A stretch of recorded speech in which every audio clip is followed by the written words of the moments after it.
When I was a kid, my brother and I would sit in the back seat of the car, and every summer, my mom and dad would drive us from New Haven to Salem, Connecticut, which was just 1 hour. But when you're little, an hour can seem like eternity. My brother and I would fight about who was on which side and whether he stuck his arm over on my side or I stuck my arm over on his side. We would roll down the windows and see if we could smell the country air, but a lot of it was, how much longer, Mom? How much longer? When I became a mom and started driving my kids on vacation, they would get very frustrated with me because I am notoriously bad with directions. I have a terrible sense of direction. And if I'm talking or having fun, I'm liable to miss the exit, which means that our trips took longer because Mom got lost. So not only were my kids impatient to get there in the first place, but I would have to say, oh no, I have to turn around. I went the wrong way, and it's going to be another half an hour. I remember from the back seat those groans, oh, Mom, not again. It's a terrible feeling when you're driving somewhere and you realize that you've just gone on in the wrong direction and you have to turn around and go back. And it takes you that much longer to get where you're going. And that's just in the car, and that's just hours. So can you imagine what it felt like for the Hebrew people when they'd been wandering in the desert for years and years? In the book of Numbers, we're getting close to the end of the time in the Sinai desert. Moses is getting old, so maybe it's been 37 years. Maybe it's been 38 years. Who knows? But they've been wandering a very long time. And they're finally on their way to the promised land, but they have to go through the land of Edom to get there. Well, and the rulers of the land of Edom tell them, no, you can't walk through our land. You have to go around. More time walking in the wilderness. Well, the Hebrew people have had it. And just like my brother and I, or just like my kids would throw fits when they found out that their trip was going to be longer, you can't imagine the Hebrew people's disappointment when they found out that they had to walk around the land of Eden. Good grief, they had had it. They started complaining, mouthing off, saying maybe God should have just left us back there in Egypt, and all the things that they say when they're mad. And God is just exhausted with them.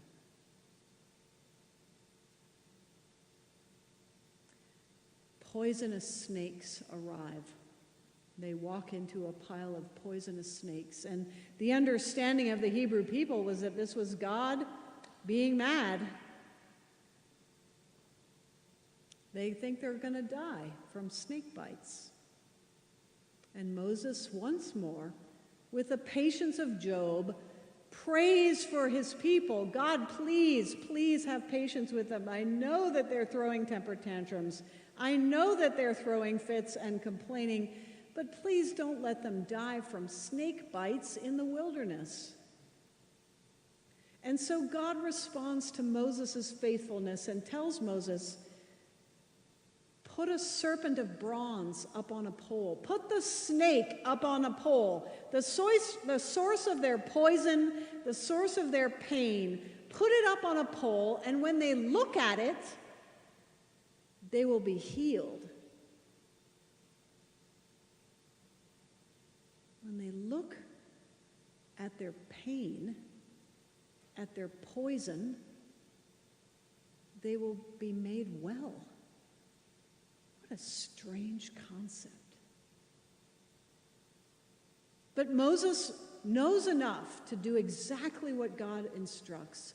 And sure enough, when the people look at that serpent on the pole, they are healed and they're able to continue on their journey to the promised land.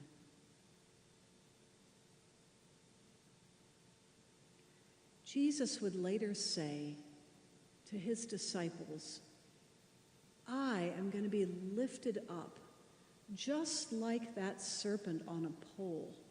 I'm going to be lifted up for everyone to see. Everyone will see my pain. And in looking at my pain, they will be made well. You know, when you think about it, it is such a strange concept that we literally wear an instrument of execution around our necks. And we hang it on our walls. Oh, throughout my ministry, people have given me crosses. Man, have they given me crosses. I could have a museum just of crosses. I'll open a present at Christmas. Oh, it's a cross. How beautiful. Oh my gosh, I have about 40 of them now.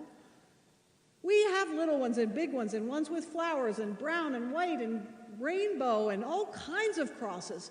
But what they really are in modern equivalent would be something like an electric chair. We have decorated electric chairs everywhere.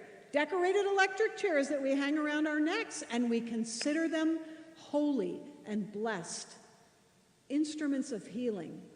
Reminders of the incredible love of God. How in the world did an instrument of execution become such a symbol of love and healing? It harkens back to God's instruction to Moses. Take the pain and take the poison and lift it up. Lift it up for all to see, and in looking at it, people will be healed. You see, God knows that all of us have been through really difficult things in our lives. Sure, some much more difficult than others. And I was talking to a woman last week who said, I pray and pray about what happened in my past, and I don't understand why it happened, and I wish God would change it. Why won't God answer me when I ask God to change what happened in my past? And I said to her, you know, and I kind of realized as I was saying, I don't think God speaks backwards. I don't think God speaks into the past. The past is over. God's name is not I was. God's name is I am. God will not tell you why things happened back when, or what if it hadn't happened. But one thing God does say is, if you have struggled and if you have experienced pain or poison or disappointment or even death, lift it up. Lift it up and share it, and people will be healed. When Jesus says to us, take up your cross and follow me, he's not saying, go back and fix your past. He's saying, take your pain, your failure, your wounds, and lift them up so that the world might be blessed, so that people can look not at your success, not at your greatness, not at your wonderful career, but at your pain and your wounds and your dying and your vulnerability. Lift that up, and in that way, you will be an agent of God's healing grace.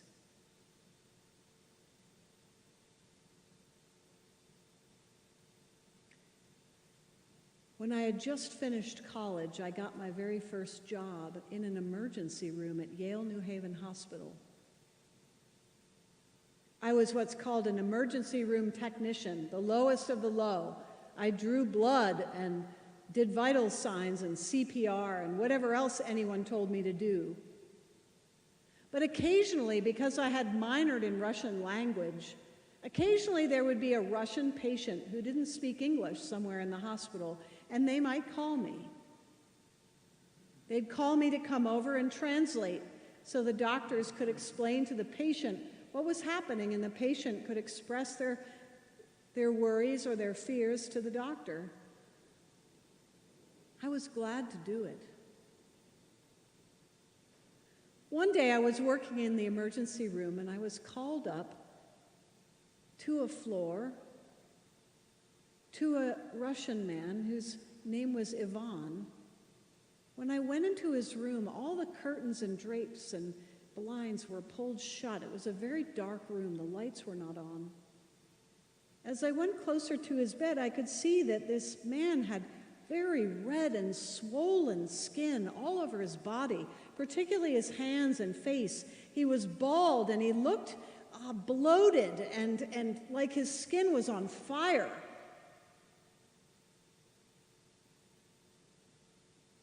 He stayed there because Yale New Haven was a research hospital for many weeks, and I got to know his story.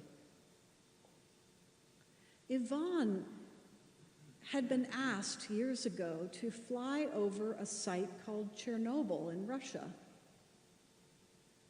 They gave him some protective gear to wear, but he had no gloves and nothing covered his face. And there was something about the radiation from that site that burned his skin. And what had happened was a cancer had grown from that burn through his body and into his bloodstream, and he was dying. He had been flown to America to see what we could do, but really I came to understand that he was a test case. They were watching to see what would happen as his body began to disintegrate.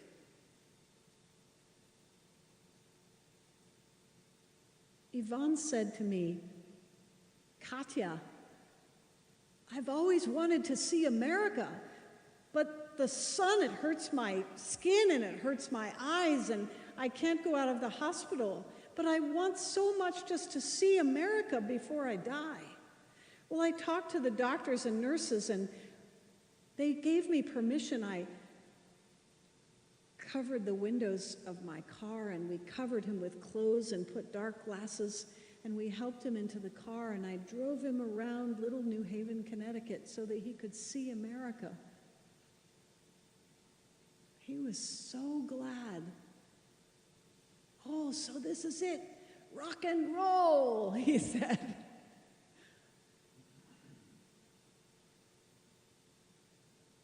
He only got sicker, and towards the end of his life, he said, "Please tell people my story one day. I'm so grateful that I got to see America. And I have no regrets, but please tell people what happened to me." And so every decade or so, somehow he comes to me when I'm thinking of talking. Because I know that Yvonne would want us to lift up his pain and remember what happened at Chernobyl. He would want us not to forget how he loved to see America, even though the light blinded his eyes. My friends, what is your story? Are there parts of your story that you're afraid to share with others because you think they'll judge you? It's precisely those things at which we suffer the most that can be lifted up. It's precisely the things that you wish hadn't happened that may be just the thing that someone needs to hear that you've been through. God does not talk backwards. God talks in the present, but in that present, God invites us to lift up those things that we have gone through. Not to redo them, not to make them something that they weren't, but so that others can learn and be healed. Maybe not make the same mistakes that we've made, so that new life can come from the things that we have endured. And as we look at the very beginnings of the end of this pandemic, I wonder, how will we lift this up in the years to come? How will we show the world what we've been through and ask them what they've been through? How can we live unashamed and use our pain as an instrument of healing? Like that snake that hung on a pole so many thousands of years ago.